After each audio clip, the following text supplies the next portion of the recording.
Olá, pessoal! Eu sou Adriana Decunto, chefe de redação da Folha de Londrina, e hoje estamos aqui no Folha Enem para falar sobre ela, a prova que todo mundo ou ama ou odeia, a redação.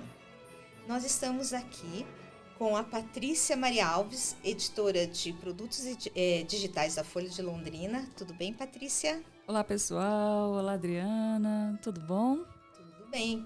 Com o coordenador de ensino médio do Colégio Marista, professor Nilson Douglas Castilho. Olá, pessoal. Tudo bem com vocês? E com a professora Laís Marina Souza Sorassi, que é a professora de redação do Colégio Marista. Olá, tudo bem? Espero que ansiosos para saber sobre a temida redação. É isso aí, professora. Então a pergunta que não quer calar é: qual vai ser o tema da redação, professora?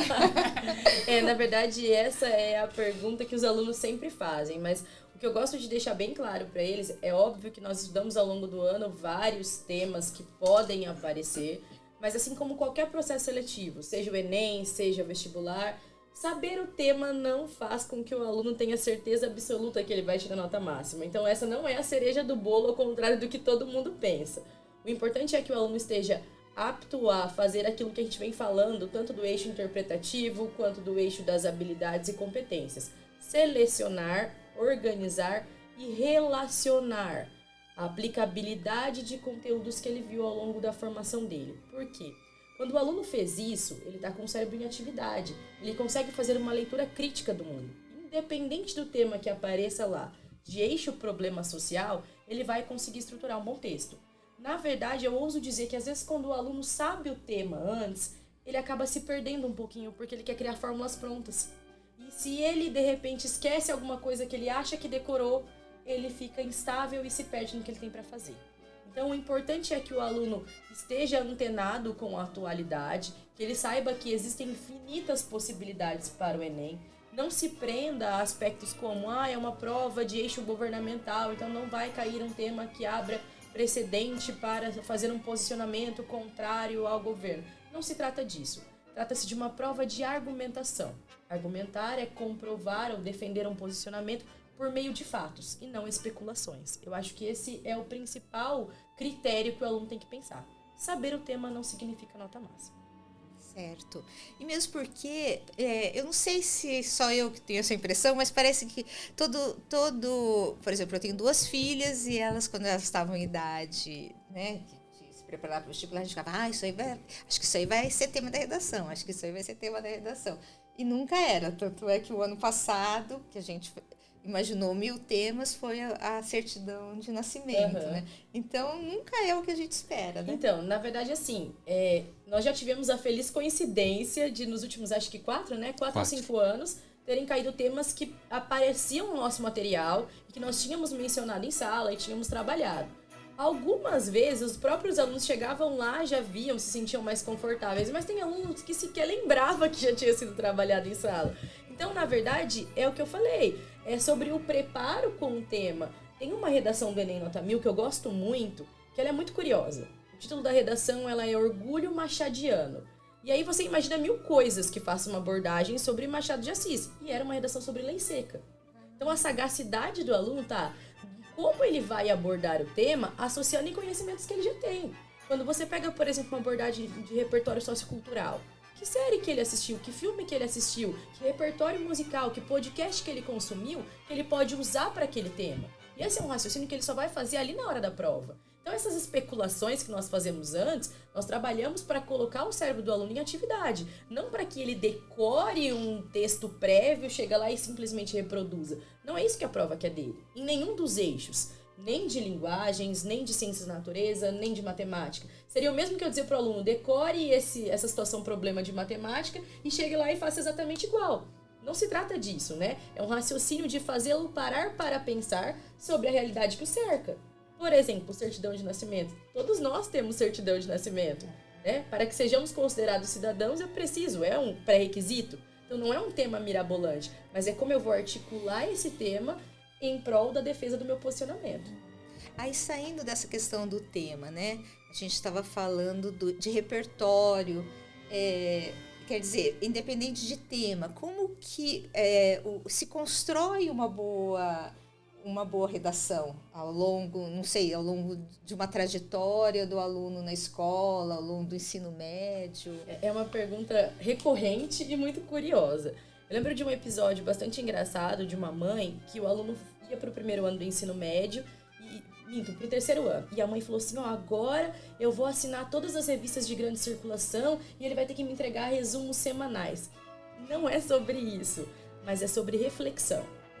Eu costumo dizer que, assim, o grande problema do nosso aluno hoje é engavetar os conhecimentos. O aluno bom em redação ou que tem um bom repertório não é o aluno, diferente do que as pessoas pensam, que gosta mais de linguagem ou que às vezes é um excelente aluno em gramática. Não é isso, mas é o aluno que consegue mobilizar a área de afinidade dele para fazer redação. Eu posso ter um aluno que ele é excelente em biologia e ele não é tão bom em gramática, mas a hora que ele vai fazer uma redação, ele consegue mobilizar um conhecimento da biologia para colocar ali. Por exemplo, dias atrás eu trabalhei com os alunos sobre a incidência de relacionamentos tóxicos na sociedade brasileira. E uma aluna fez uma introdução toda falando sobre elementos químicos, porque ela gosta de química.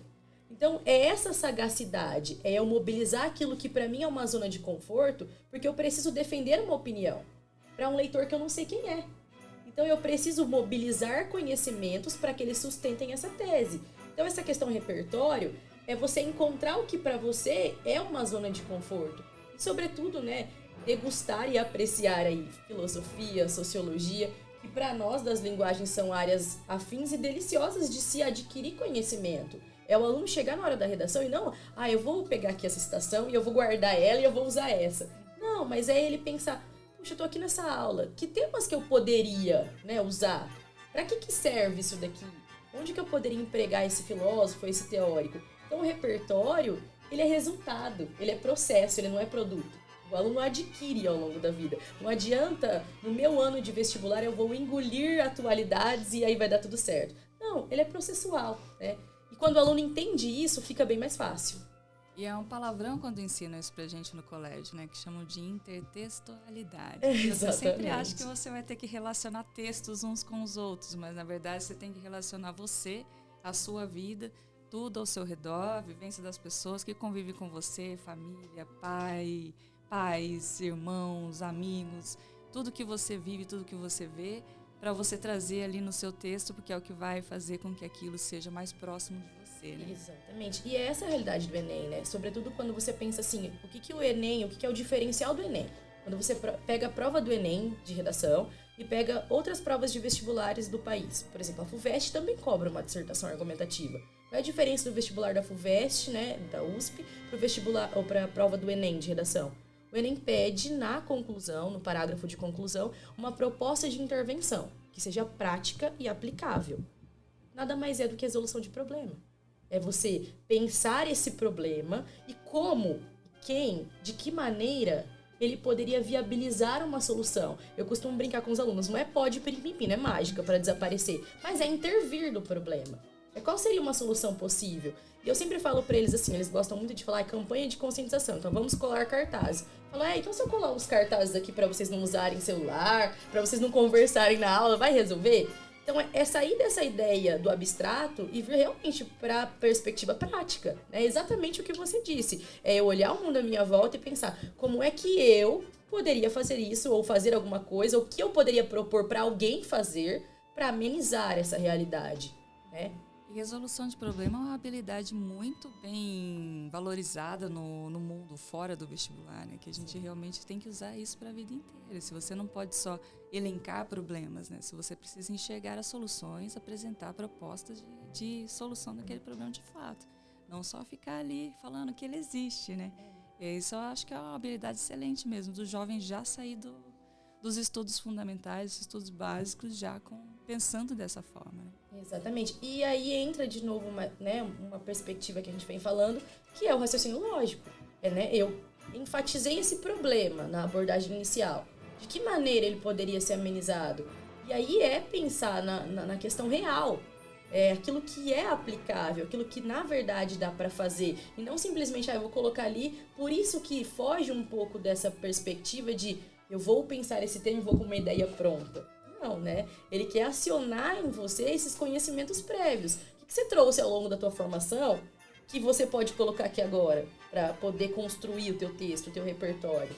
Eu acho que vale a pena nisso que a Laís está falando sobre a questão também da técnica. A escrita, ela é uma técnica, existe técnica para isso. Porque quando a gente fala assim, parece que fica muito na intuição. Mas o aluno tem que entender que a aula para a produção escrita, ela existe justamente para poder te dar a instrumentalização para fazer essa articulação que a Laís falou. Então, quando eu vou fazer uma introdução, essa mobilização lá da química que a aluna fez para poder falar a respeito do assunto, essa mobilização acontece porque houve uma técnica de escrita por trás disso. É claro que existe uma sensibilização dessa aluna, mas ela poderia fazer uma introdução por meio de questionamento, ela pode fazer uma introdução por meio de uma contextualização, ela pode fazer uma introdução provocativa, uma provocação que já pega a tese contrária dela e desmontá-la logo no início, porque logo na introdução a gente já tem que apresentar um ponto de vista. Existem técnicas para argumentação, assim como existe técnica para conclusão. Então, aí vem a importância também de estudar para a redação. Os alunos falam assim, para redação não precisa estudar. Eu vou lá e escrevo na hora. Pelo contrário, é uma das que mais é necessário estudar. E o estudo da redação se faz na prática. É estudando, corrigindo e não esperando só a correção da professora ou de alguém que faça isso por você. Existem até estratégias de autocorreção, na qual o aluno pode identificar. Então, aqui no primeiro parágrafo eu poderia utilizar essa estratégia e apresentar minha tese. Fez isso, teu texto está dentro. Talvez em algumas outras particularidades de linguagem que talvez o aluno não tenha, ali da análise linguística, da gramática. Mas a redação tem técnica e precisa estudar sim. A gente só faz isso tudo que a Laís falou se nós estudarmos para a redação. Até porque, assim, existe uma sistematização, né? Eu falo, por exemplo, do aluno do terceiro ano do ensino médio, mas ele já teve essa formação. Ele já aprendeu 10 formas de introduzir o texto, como que ele poderia fazer. O aluno que ele já tem esse conhecimento, ele consegue selecionar onde para ele é mais confortável, né? Nós estávamos falando a respeito de repertório, mas, por exemplo, sobre estrutura. Às vezes o aluno confunde muito essa questão da especulação ou da subjetividade que não pode aparecer. E ele só vai saber essas coisas se ele estudar estrutura de redação. Isso é muito específico de cada processo seletivo. Dei, por exemplo, como exemplo a FUVEST e o Enem. Existem especificidades. Por isso que redação você precisa estudar para além de decorar o tema. É muito mais sério estudar a estrutura textual e o que precisa compor o teu texto, como um operador argumentativo, uma conjunção, os sentidos que você vai construir a partir disso, do que decorar o tema. Às vezes eu decoro o tema, mas eu não sei estruturar, não adiantou nada. É uma junção do o que se diz com o como se diz. E por isso que não adianta também ficar criando fórmula pronta para redação. Então, na introdução, você sempre vai fazer de um jeito assim, vai começar com tal palavra. De que adianta você começar com aquela palavra se você não tem repertório e mobilização? Não adianta nada. Aí tem o contrário, você também não tem técnica, só que aí você vai lá e tem um monte de assunto e não sabe organizar. Então não adianta a gente ficar criando fórmulas. Tem que ter tantos parágrafos para argumentação. É claro que pelo tamanho do texto, opta-se de 2 a 3 parágrafos no máximo para uma argumentação, mas pelo tamanho, mas não porque é uma regra. É isso que os alunos têm que ter em mente. Na introdução eu tenho que contextualizar com a sociedade brasileira, mas quem disse que o texto vai falar só de contexto de Brasil? Então são colocadas algumas fórmulas que não dão muito certo. Existem algumas perguntas que ajudam a nortear para ver se aparecem ali, mas nem sempre vão caber em todos os contextos. Numa conclusão, é claro que lá tem a proposta de intervenção, eu tenho que colocar o agente, quem vai fazer aquilo, como ele vai falar. Esse detalhamento mostra a riqueza no seu repertório e da proposta de intervenção que você está trazendo para o problema apresentado na proposta de redação. Mas não é algo estanque. Então, o governo vai fazer assim, de tal maneira, e o problema vai ser resolvido. Atendi a fórmula, mas quem disse que esse modo como eu escrevi está adequado ao tema? Então, não adianta só fórmula e coisinhas prontas. No colégio, no Marista, a gente preza muito por isso. Por fazer pensar, por fazer refletir e entender a minha escrita. Se for para ficar com fórmula, não vai a aprendizagem. É o decorar que não necessariamente leva um aluno a ter proveito naquilo que ele está fazendo. Muito interessante vocês terem falado sobre técnica, que a técnica na redação é algo que é muito importante, mas quando a gente vai abordar esse assunto, a gente sempre pensa no que o estudante pode inovar, né? O que ele pode fazer de melhor. Mas a gente já considera isso como básico, né? Porque precisa ser. A gente tem até uma coisa que a gente fala aqui no decorrer do jornalismo diário também, que a gente precisa saber fazer o arroz e feijão se a gente quiser fazer o bife à milanesa. Né? Você não pode simplesmente fazer o bife e não ter o que vai acompanhar. ou que vai sustentá-lo, né? Então seria isso mesmo, realmente você saber fazer um texto. Tem uma introdução, um desenvolvimento, uma conclusão, com uma linguagem já correta ali, que é o que o estudante aprende durante o ensino médio ou ao longo de todos os anos estudados, é fundamental. E aí quando a gente fala do repertório, inclusive isso já é uma coisa que a gente considera no contexto dele, né? Numa das coisas que ele vai usar para usar essa intertextualidade para concluir o seu produto, né? Que seria ali o seu conteúdo, redação. Existem competências da linguagem que todas elas podem ser utilizadas numa dissertação argumentativa. O propósito da dissertação argumentativa é apresentar um ponto de vista e defendê-lo. Ok. Só que dentro desse ponto de vista eu posso ter sequências textuais que trabalham com outras competências que não sejam só argumentar. Então eu posso criar um argumento por meio de exemplo. Na hora que eu vou citar esse exemplo, alguma habilidade, alguma competência da língua eu vou ter que trazer. Então eu vou precisar expor alguma coisa, eu vou precisar narrar até às vezes. Se eu for trazer o exemplo que foi noticiado no jornal, muitas vezes aquilo está num esquema de narrativa. Então eu vou ter que narrar dentro de uma dissertação argumentativa. Sim. Então se eu não souber narrar, ele não vai usar aquilo ali a favor dele. E entra outra prerrogativa, por exemplo, uma das matérias mais temidas da língua portuguesa é a parte de período composto. E aí o aluno fala assim, porque eu tenho que decorar esse monte de nome? Entra na perspectiva de técnica. Se você pega as matrizes curriculares de correção do Enem, uma coisa que eles levam muito em consideração é o projeto textual, é a coesão.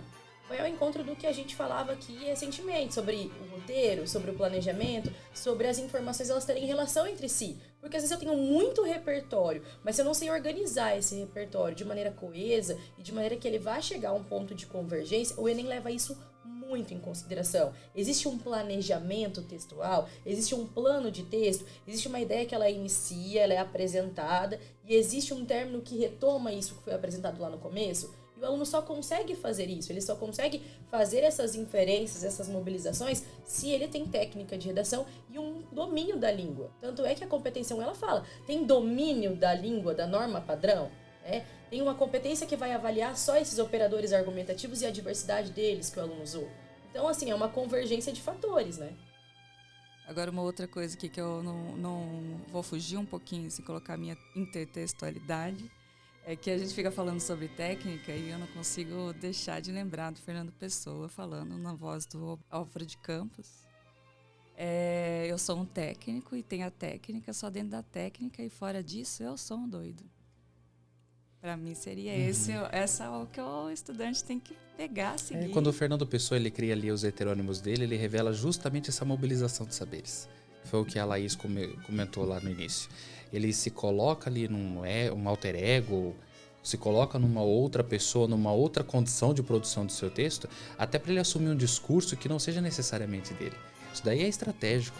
Então eu me coloco com o heterônimo não necessariamente para que eu me comprometa. Quem disse que isso é do Fernando Pessoa? Isso aí é do meu heterônimo, não é meu. E é a realidade da dissertação argumentativa, porque o que acontece muito com os alunos é um texto em terceira pessoa, requer impessoalidade. E a pergunta que eles fazem quando a gente começa a trabalhar esse gênero é, mas é a minha opinião, sem colocar eu acho, eu penso? E aí entra uma outra perspectiva também, né? Nem sempre eu vou concordar com o direcionamento argumentativo que o enunciado me dá. E para um texto argumentativo eu não posso oscilar. Então, por exemplo, pode ser que em algumas circunstâncias eu pense de uma maneira, em outras, e tá tudo bem, na vida social. Mas para a situação produção textual, eu preciso escolher um eixo e ir com ele do início ao fim. Então, entre essa perspectiva de dentro da técnica, eu vou escolher isso aqui porque eu preciso, desta maneira, me posicionar. Né? E quando o enunciado permite que você escolha um lado ou outro, escolha o que é mais conveniente para você textualmente e não na vida social. E é bom ele entender que essa impessoalidade é o que dá crivo para esse texto de formalidade e de peso argumentativo. É muito diferente quando eu coloco eu acho que é assim, porque é assim. Agora, acreditas que seja dessa forma, diante de número tal, diante de argumento tal, a forma como eu apresento a minha linguagem também determina muito da força argumentativa que eu tenho. Então, é a questão até mesmo da adequação da linguagem, adequação linguística. Isso é muito importante. Então, é como se fosse o meu heterônimo, por assim dizer. Agora eu assumo um papel formal num texto de alta formalidade de um processo seletivo. Até mesmo tem que tomar muito cuidado hoje com muito ponto de vista que é baseado em falácia. Então eu acho que assim, ponto, e acabou. Ainda mais no momento que a gente vive de tantos extremos, independentemente de posicionamento, vive-se num momento de extremos. E quando eu vou para esse extremo, sem ter nenhum embasamento, nenhum crivo para poder falar acerca daquilo, isso fica evidenciado na linguagem e até no discurso que eu quero assumir. Eu passei para os alunos um discurso que o Barack Obama fez na formatura de Harvard de 2016. E ele dizia exatamente isso. A sua afirmação, sem fatos que a comprovem, ela é apenas uma especulação. Então, eu acho que é essa noção. Tecnicamente, eu preciso endossar o que eu estou dizendo. E é a impessoalidade. E o que eu vou me mobilizar para fazer isso que vai resguardar o meu texto. E a importância também do que ele está fazendo. Entender que na hora que ele escreve um texto, tudo que se é escrito é um documento que se produz na sociedade, se produz para a humanidade, para a história. Ele está colocando ali um ponto que vai gerar um novo ponto de vista a respeito de um assunto que é fomentar debates. Com certeza. Que é o que faz com que a gente cresça como sociedade e essa discussão saudável sobre diferenças de pensamentos. Sim. Ok, mais alguma coisa sobre redação? Eu acredito que seja isso. Alguma outra dica? Eu acredito que de dicas gerais, né, sejam essas. Espero que todos estejam bem preparados e que não fiquem nervosos com isso sobre repertório ser processo. Que entendam, né, que a técnica faz com que você consiga perceber qual é o repertório que você construiu. E que façam uma boa prova de maneira geral e que tenhamos aí excelentes notas para serem divulgadas e comentadas depois da prova. Ok. Chegamos ao fim desse terceiro programa. Folha Enem 2022. Quero agradecer a professora Laís. Muito obrigada pela presença, professora. Nós que agradecemos e é sempre um prazer. Professor Nilson, muito obrigada. Eu que agradeço. Aproveito também para agradecer mais um ano nossa parceria com a Folha de Londrina, né? Eu que agradeço, professor, foi muito bom. Aproveito para agradecer e convidar também os ouvintes a entrar no nosso site, a procurar. Já são 13 cadernos do Folha Enem 2022 e lá também no site tem dos outros anos, né? Que temos outros Folha Enem, tem conteúdos bem ricos, bem bacanas, dicas preciosas. Entra lá que vocês vão gostar. No meu relato pessoal aqui, desde quando a gente começou essa parceria, começou o caderno do Folha Enem, eu tenho aprendido demais. Eu também. Nossa, eu tenho recuperado um monte de coisa, assim, que a gente deixa para trás, mas a hora que você vai fazendo... É legal. Eu também. Muito bom, principalmente quando chega para montar a equação de logaritmo. Ok, obrigada então. Muito obrigada, professor. Obrigada, Patrícia. Tchau, obrigada, pessoal. Tchau.